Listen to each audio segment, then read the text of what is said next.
Right. Margani Bharat గారు parliament సభ్యులు. ఈరోజు ప్రోగ్రాంలో భరత్ గారు, ఈరోజు ప్రోగ్రాం మొత్తం సీఎం గారి వెంట మీరు ఉన్నారు. ప్రతి అక్కడ చూస్తున్న ప్రతి దృశ్యానికి మీరే సాక్ష్యం. అక్కడ ఏంటి, ఎలా జరిగింది సభ, ఎలా జరిగింది, ఫస్ట్ దాని గురించి చెప్పండి. అసలు మీరు ఫస్ట్ చెప్పిన మాట అండి, ఏదైతే నింగి వంగిందా లేకపోతే నేల ఈనిందా, ఇది ఒక గోదావరి పరవళ్ళు తొక్కుతున్నట్టు ఇవాళ జన సముద్రం కనబడిందండి. ఇవాళ నిజంగా జగనన్న వచ్చిన తర్వాత అసలు ప్రజల్లోంచి వచ్చిన అశేష స్పందన ఇది. జనరల్ గా ఎవరైనా కానీ రాజకీయ పార్టీలు మొబిలైజ్ చేస్తే ఈ రకమైన వ్యవహారం ఉండదండి. ఎందుకంటే ప్రజలు వాళ్ళు స్పందిస్తా ఉన్నారు. ఇప్పుడు ఇవాళ సభ 5:30 కంప్లీట్ అయిందండి. జగనన్న చాపర్ ఎక్కి 5:30 అయింది. ఇంకా ఇవాళ అన్న రోజుకి ఇప్పుడు ఈ టైం 7:45 అవుతుంది. ఇంకా మేము రాజమండ్రి రీచ్ అవ్వలేదు. ఇంకా రాజమండ్రి రీచ్ అవ్వడానికి గంట సేపు పడుతుంది.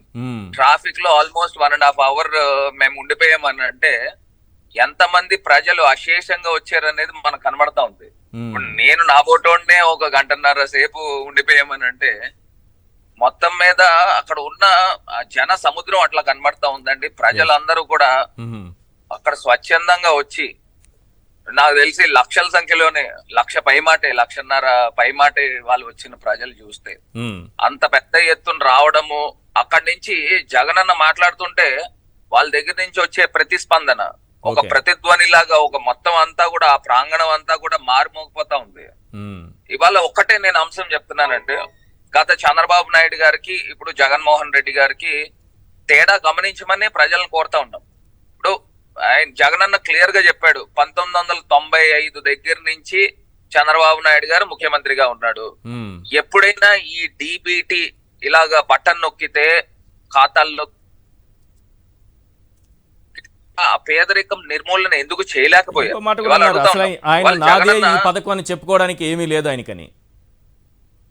ఇవాళ జగన్మోహన్ రెడ్డి గారు 2,55,000 కోట్ల రూపాయలు డిబిటి ద్వారా ఒక బటన్ నొక్కితే ప్రజల ఖాతాలు పెట్టిందండి. ప్రజల యొక్క జీవన విధానం మారింది, ప్రజల యొక్క జీవన ప్రమాణాలు మారిన తర్వాత ఇంకా పేదరిక నిర్మూలన ఇంకా అంతకన్నా టాప్ మోస్ట్ థింగ్ ఇంకేముంటుందండి జీవితంలో.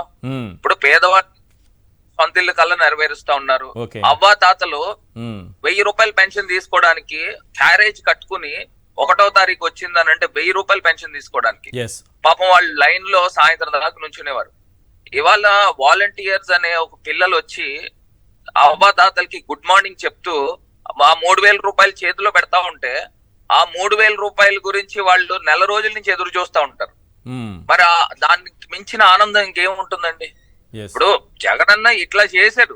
ఇలా చేసిన తర్వాత ఇది కాకుండా డ్వాక్రా రుణమాఫీలు ఇప్పుడు చంద్రబాబు నాయుడు గారు చెప్పిన మాట మాఫీ చేస్తానని ఆయన చేయలేదు. రైతు రుణమాఫీ చేస్తా అన్నాడు, ఆయన చేయలేదు. మరి ఇవాళ ఇన్ని అబద్ధాలు ఇన్ని చేసి కుర్చీ ఎక్కేసాడు. దాని తర్వాత మళ్ళీ అదే టైప్ ప్రిన్సిపల్ ఫాలో అయ్యి 2019లో పసుపు కుంకాలని డబ్బులు ఇచ్చారు. మరి ప్రజలు కూడా చెంప చెళ్ళు అనిపించే విధంగా చంద్రబాబు నాయుడు గారు సమాధానం చెప్పారు. ఇవాళ మేము ప్రజల దగ్గర నుంచి కూడా మాట్లాడేది, కోరుకునేది ఒకటే, ఇవాళ జగనన్న మాట ఇస్తే ఆయన మాట నిలబెట్టుకుంటారనే థింగ్ ప్రజల్లో మైండ్స్ లో రిజిస్టర్ అయిపోయిందండి. ఇంకా ఇప్పుడు జగనన్న ఇంకా మేనిఫెస్టో ప్రకటించలా. చంద్రబాబు నాయుడు గారు నేను ఇవాళ చెప్తున్నా, ఆయన మేనిఫెస్టోలో 3 సిలిండర్లు ఇస్తా అన్నాడు. ఆ 3 సిలిండర్లు ఒక కుటుంబానికి ఇస్తా అన్నాడండి. ఇవాళ డ్వాక్రా రుణమాఫీ 80 లక్షల మందికి మేము డ్వాక్రా రుణమాఫీ చేశాం. మరి అదే దమ్ము ధైర్యంతో చంద్రబాబు నాయుడు గారు మేనిఫెస్టోలో 80 లక్షల మంది మహిళలకి సంవత్సరానికి 3 సిలిండర్లు ఇవ్వగలుగుతాను అని మేనిఫెస్టోలో పెట్టగలరండి? పెట్టలేరు. మరి ఆయన ఏదో ఆయన కార్యకర్తలకి లేకపోతే వాళ్ళ జన్మభూమి కమిటీలకి వాళ్ళకి ఇచ్చుకోవడానికి పనిచేస్తుంది తప్పితే ఇవాళ నిస్వార్థంగా భరత్ గారు ఎవరి యొక్క డైరెక్ట్ గా పాటు ట్రాన్స్పరెంట్ గా అందిస్తా ఉన్నారు. రవిచంద్రారెడ్డి భరత్ గారు, good evening. Hats off to you and all the team who made grand success. దీన్ని ఏదైతే ఇంత గొప్ప విజయంగా ఈ సభను నిర్వహించారో మీరు అందులో భాగస్వాములు, అందులో ప్రధానంగా లీడ్ తీసుకున్నారు. మీకు హ్యాట్స్ ఆఫ్ అండి. ముఖ్యంగా మీరు ఒక మాట అన్నారు, ఇప్పుడు ఆ మేనిఫెస్టోలో 80 లక్షలకు మంది 3 కాదు 80 లక్షలు కాదు 1 కోటి మందికి ఇస్తానని అబద్ధాల హామీలు ఇచ్చి ఆ తర్వాత ఆ మేనిఫెస్టోని పాతి పెడతాడు. అతను ఇచ్చే Yes. హామీలు ఎవరు నమ్మరు కాబట్టి అతను Right, దేంట్లో పెట్టినా వృధానే. Right. కాబట్టి ఆ మేనిఫెస్టోలకి ఏం శాంక్టిటీ ఉండదు. రైట్. ఎస్ పెద్దిరెడ్డి రవికిరణ్ గారు. అది వాస్తవం. ఎస్ ఎస్ 100% వాస్తవం. రవికిరణ్ గారు. కాకపోతే నేను ఇంకొక అంశం కూడా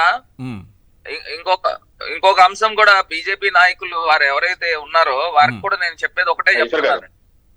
ఇప్పుడు ఇవాళ జగన్మోహన్ రెడ్డి గారు ఇవాళ ఆంధ్రప్రదేశ్ రాష్ట్రంలో ఇంత చేయగలిగారు.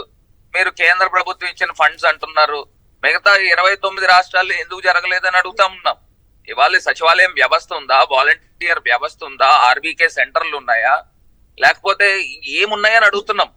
ఇవాళ డైరెక్ట్ గా నేరుగా ప్రజల యొక్క ప్రమాణాలు మారుతున్నాయే, మరి బీజేపీ పాలిత రాష్ట్రాల్లో ఎందుకు జరగలేదని అడుగుతా ఉన్నా. మరి అదే రకంగా ప్రతి జిల్లాకి ఒక మెడికల్ కాలేజ్ ఇస్తా ఉన్నారు, ప్రతి పార్లమెంట్ నియోజకవర్గానికి గవర్నమెంట్ మెడికల్ కాలేజ్ ఇస్తా ఉన్నారు. మరి ఇలా బీజేపీ పాలిత రాష్ట్రాల్లో ఇవన్నీ కూడా ఉన్నాయండి? లేవు కదా. ఇప్పుడు మీరు అన్ని రాష్ట్రాలకి ఇచ్చినట్టు మా రాష్ట్రానికి కూడా ఇస్తున్నారు. అదేమి పెద్ద గొప్పగా ఏమి ఇవ్వలా. ఇంకా ఆంధ్రప్రదేశ్ రాష్ట్రము అన్యాయంగా విభజించబడిన దానికి ఇంకా మీరు చాలా పెద్ద చూపుతో చూడాల్సిన అవసరం ఉంది. కానీ అన్ని రాష్ట్రాల మాదిరిగానే మాకు కూడా చేస్తున్నారు. ఇంకా చాలా అంశాలు గొప్పగా మీరు రైట్.